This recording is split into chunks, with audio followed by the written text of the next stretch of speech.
पूछे जा रहे हैं ना, किससे सवाल पूछे जा रहे हैं? आपके वोट बैंक से सवाल पूछे जा रहे हैं। अब रिजवान भाई, मैं आपसे पूछना चाहती हूं, सईद रिजवान जी ये कह रहे हैं कि भाजपा को मोहब्बत है औरंगजेब से।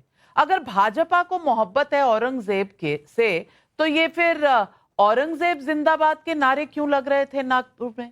क्यों इस तरह की बात कही जा रही थी कि पुलिस वालों को खत्म कर दो, एक भी हिंदू को नहीं छोड़ेंगे?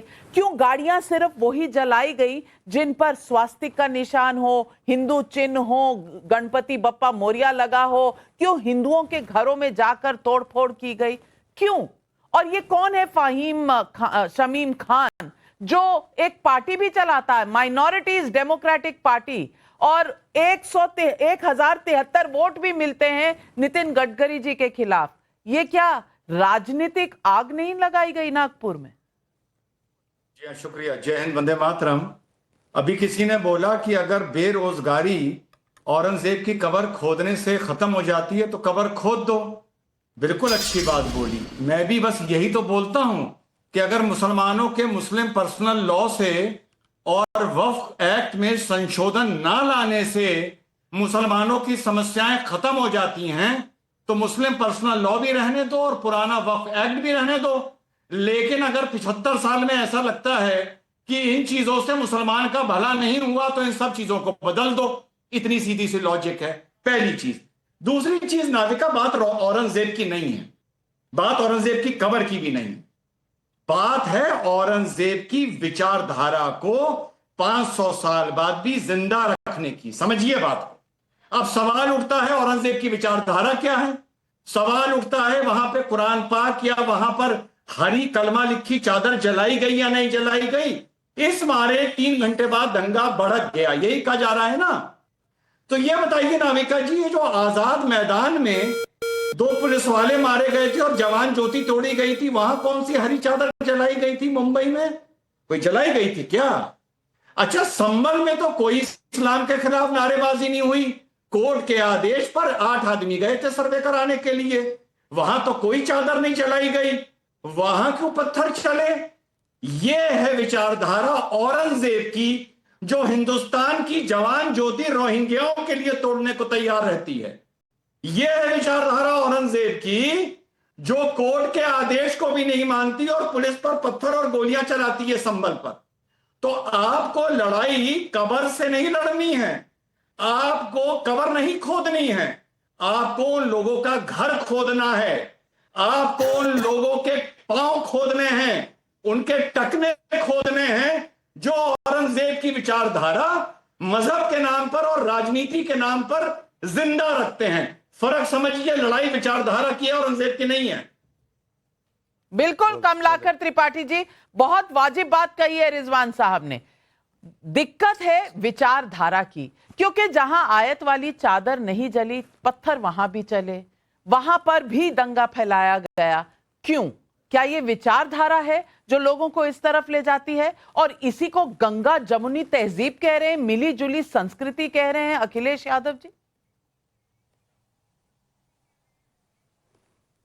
देखिए नाविका जी, ये लोग मुख में राम बगल में छुरी हैं। औरंगजेब या किसी भी नाम पर समाज में वैमनस्यता फैला करके ये सांप्रदायिक ध्रुवीकरण के नाम पर इन्होंने जिंदगी भर राजनीति की है, वही कर रहे हैं। हम तो एक सिंपल बात जानते हैं, ये जैसे बॉर्डर पर क्रॉस फायर होता है, इन्फिल्ट्रेशन करने के लिए, आतंकवादियों को घुसाने के लिए सामने वाले से बॉर्डर से फायरिंग की जाती है ताकि उसकी आड़ में वो लोग अंदर घुस जाएं।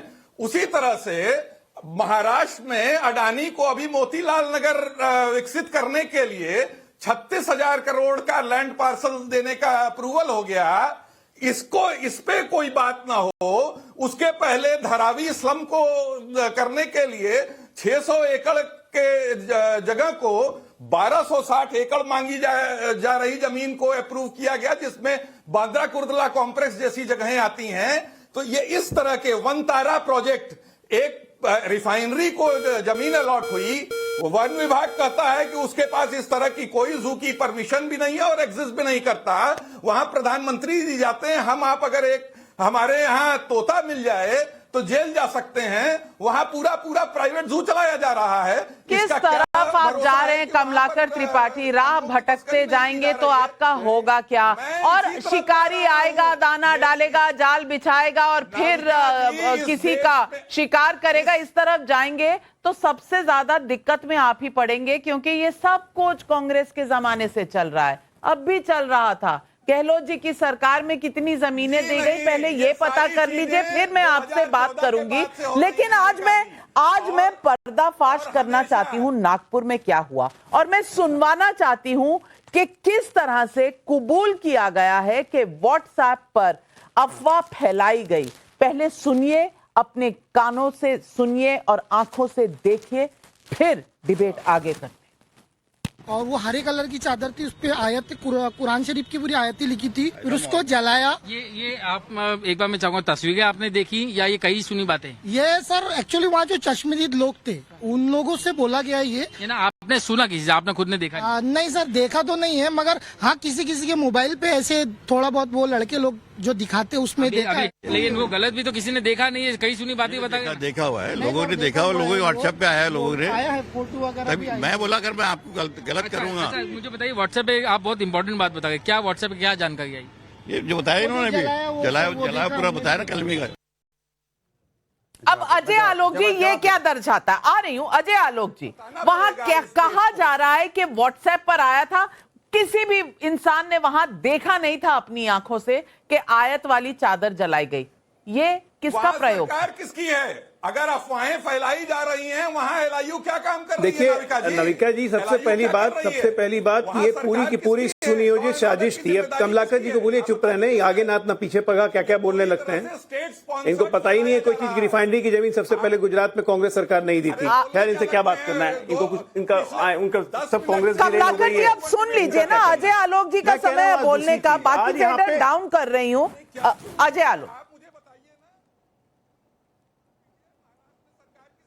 ये नागपुर की घटना बिल्कुल एक सुनियोजित घटना है। हम लोग पहले भी इस पे डिबेट कर चुके हैं नविका जी। 2024 4 जून के बाद ये देश में प्रायोजित चल रहा है कि अराजकता फैलानी है, और अराजकता फैलाने वाली ये मानसिकता औरंगजेब की है। आप याद कीजिए कितने ट्रेनों को डिरेल करने की कोशिश की गई थी पटरी पर रख के, कोई मतलब है इसमें? उसके बाद देखिए संभल की घटना हो गई, एएसआई की टीम पे हमला हो जाता है। अभी बता रहे थे रिजवान साहब कि उसमें कौन सा इस्लाम का नुकसान हुआ था। भारतीय क्रिकेट टीम वर्ल्ड कप जीतती है, उसमें पथराव हो जाता है जुलूस निकालने में। आज ये नागपुर की घटना, ये पूरा सुनियोजित, कहां से पत्थर आ जाते हैं, तलवार आ जाते हैं, पेट्रोल बम आ जाता है, पेंट स्प्रेयर आ जाता है, एक एक चीज पकड़ा जा रहा है। यही तो घटना है। उसके बाद ये लोग इनको उसको ढकने वाले लोग कहेंगे ये गंगा जमुनी तहजीब को बिगाड़ने वाले लोग हैं। नाजी मेला को बंद कीजिएगा तो कहेंगे गंगा जमुना तहजीब। अरे कहां थी गंगा जमुना तहजीब? कभी नहीं थी इस देश में गंगा जमुनी तहजीब। देश का पार्टीशन हुआ, जवाब दीजिए। औरंगजेब ने 25 लाख से ज्यादा हिंदुओं को मार दिया। आपने नाविका जी बहुत अच्छा काम किया। इस देश का पार्टीशन हुआ, फाइनल डे एक्शन का कॉल दिया गया, 10 लाख हिंदुओं को मारा अरे सुनिए, गया नाविका पार्टीशन जी, में। अरे कौन सी आलोक गंगा जी, चुप जमुनी हो जाइए। तहजीब? देश गांधी का देश है। एक एक करके कमलाकर अरे मैं क्यों त्रिपाठी जी, चुप- एक छुपा एक करके आपको आपके